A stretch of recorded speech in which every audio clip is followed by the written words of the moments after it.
Give all praise to the Most High. In the name of Yahweh, Bashem, Yahweh Shai, Rakakadosh.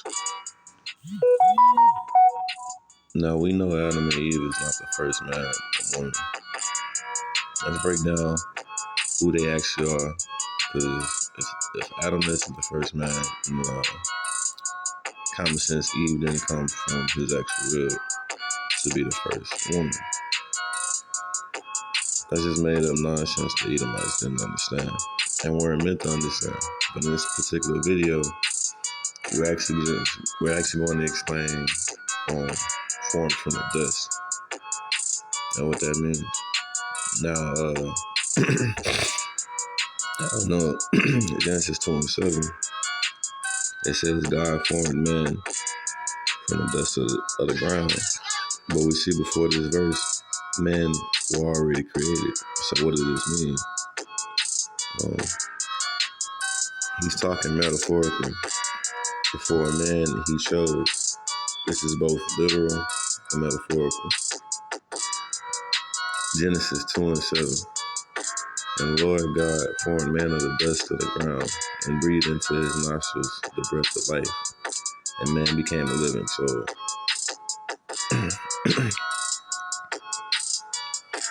Now, living in the Bible, we know they already alive because man was around. But living in the Bible just means to be immortal, because to truly live is to be immortal. And soul means life. So basically, like, he basically had a living life. And a living life is basically immortality, because your life is basically living. Right now, as a mortal, we live in a bare minimum sense, right? But to be mortal is to still be dead, because you're eventually gonna die. But to truly live is to never die.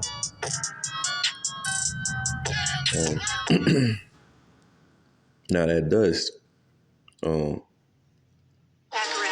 it really isn't dust. I'll turn this off. Yes, man was created from the dust, but it's not the only thing he's explaining. Man are like dust to the Most High. And when he's talking about forming man, he means in one instance literally, and then the other in the sense of teaching. When you teach someone, for instance,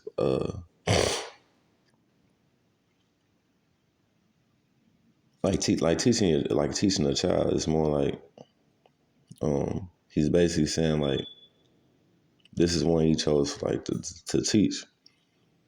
And what I mean is, like, when you're teaching a kid, you're forming them into what you want them to be. So when he's saying like he's forming this man, it's kind of like when let's say like you got a football coach, he teaching you all his ways and shit. So he's forming you into be his perfect football player. So when he's talking about forming a man from the ground, he's not literally. There was a man that was formed from the dust, but we know all life came from the waters. So it wasn't just just forming in the literal sense. He's explaining forming as in basically teaching someone his ways and passing down the mantle of them learning to do things the way he would like them to do, or basically trying to perfect them in his ways.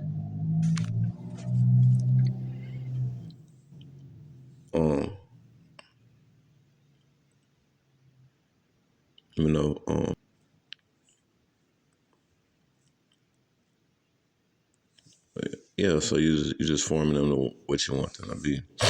And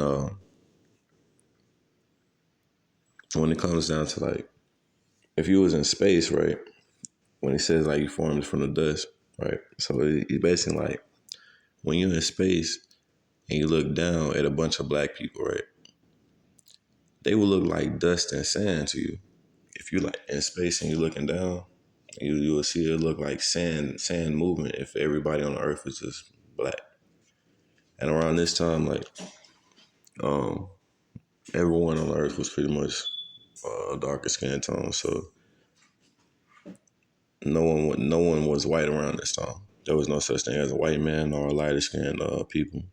So everyone on Earth pretty much looked like sand. Or like if you look at somebody's skin tone, if you look at people's skin tone, it's the color of dirt and sand. And I'm about to prove this with a couple of verses that when he said like the man was formed from the dust of the ground, he not talking about actual dust. Um,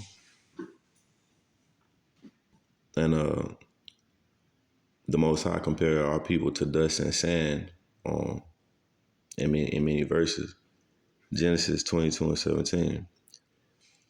That in blessings I will bless thee, and in multiplying I will multiply thee. Thy seed as the stars of the heavens, and as the sand which is upon the seashore. Thy seed shall possess the gate of his enemies. So basically, he's talking about a large group of our people. And then, like, it's so many of us that we look like sand. He talks about um, how our children be multiplied like the sands of the earth. In Genesis 32:12. And thou said, I will surely do thee good and make thy seed as the sand of the sea, which cannot be numbered for the multitude. So he's saying like we're gonna have so many kids, we're gonna look like sand. And around this time, the world was repopulated, so there was a lot of people.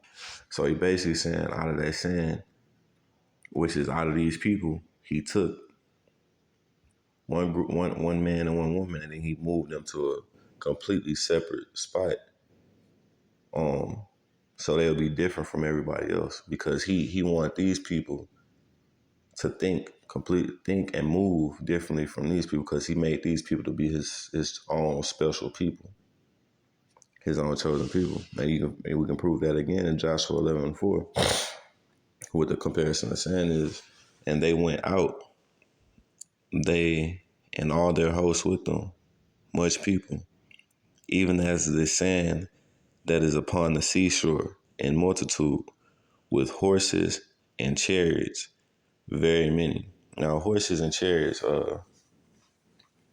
that's a type of technology, but we'll come back to that. As you can see, this is simply talking about him just being dust. So he's just talking about Adam uh, as dust. But how out of all the different people, about how all out of all the different people, he was the one he chose and formed. Basically, he gave this information to to basically have the breath of life, and the breath of life is the wisdom of immortality. So he was a man that he chose to give this information to, because if you ever read the story of Adam and Eve, basically they was just two immortal people, and then after that, then they chose to die. And if you read, there was other men around, and everybody else was dying, but these two people. After they listened to this one particular dude that tricked them out of their godhood, then it talks about how mankind fell because everybody else wasn't really considered mankind. They was considered men, but they wasn't considered like what he would consider like a real man, what he wouldn't consider a god or a perfect man or whatever. Because yeah, he considered other men as beasts. So regular men, like mortal men, are like beasts to him because the same way an animal dies is the same way a mortal man dies. So an animal and a beast, I mean, a man, a mortal man and a beast are one and the same. So right now we like animals. We can die. So we can die. And most people moving off their own desires and their fleshly instincts. What an animal, and that's what an animal do. It do shit to where it can't control itself.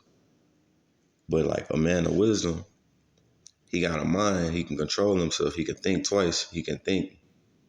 Um, he has sense, and that sense is really the wisdom of the Most High. Because you know, if you ever notice how people we do shit and we will do things, and next you know we see somebody else do it, Like, man, what's wrong with them? They ain't got no sense.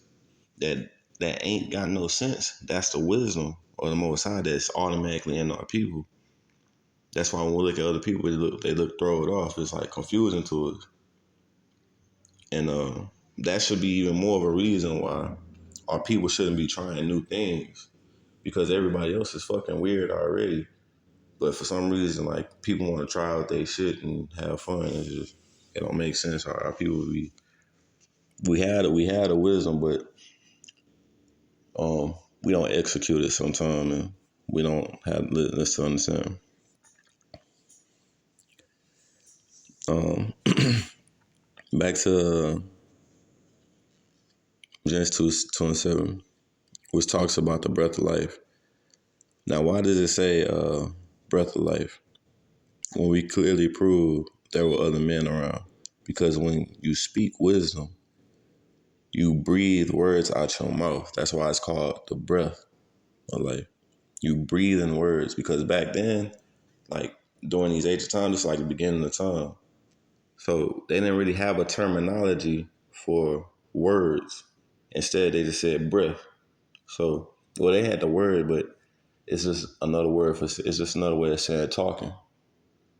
So you breathe the breath of life, and if I'm breathing breath of life, it's basically I'm telling you things that preserve your life or things that will give you good sense. For instance, one thing that could be an example of a breath of life, besides the literal information or just immortality, a part of that aspect would be like look both ways before you cross the street or don't run in traffic. That would be like some breath of life because I'm giving you information to preserve your life. And the ways of death will be more like, hey, go run that street. So I'm giving you the breath of life. It'll be giving you some wisdom. But I'm gonna go deeper into the breath of life because it's not it's much deeper than that. That's gonna be for a sub video because I want to keep this short. So leave it at that. That's the dust.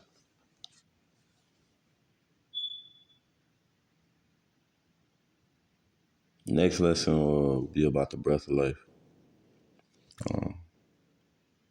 All right, thank you. I'm Tuawa Park. Thank you for your time. Um, that, that's it.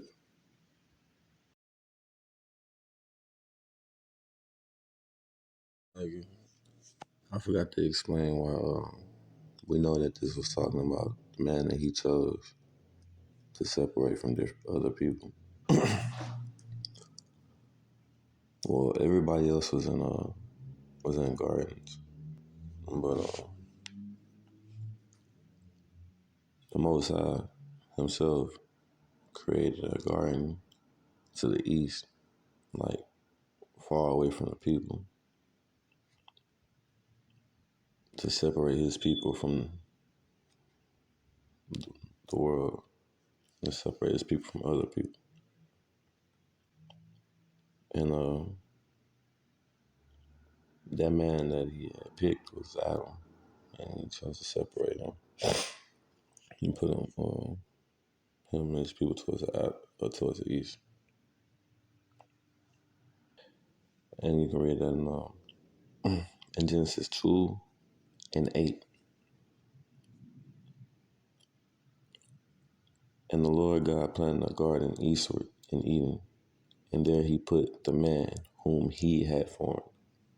So the man he chose, the man he gave all this information to, the man he basically taught, this is the man he taught. So like, while basically while all the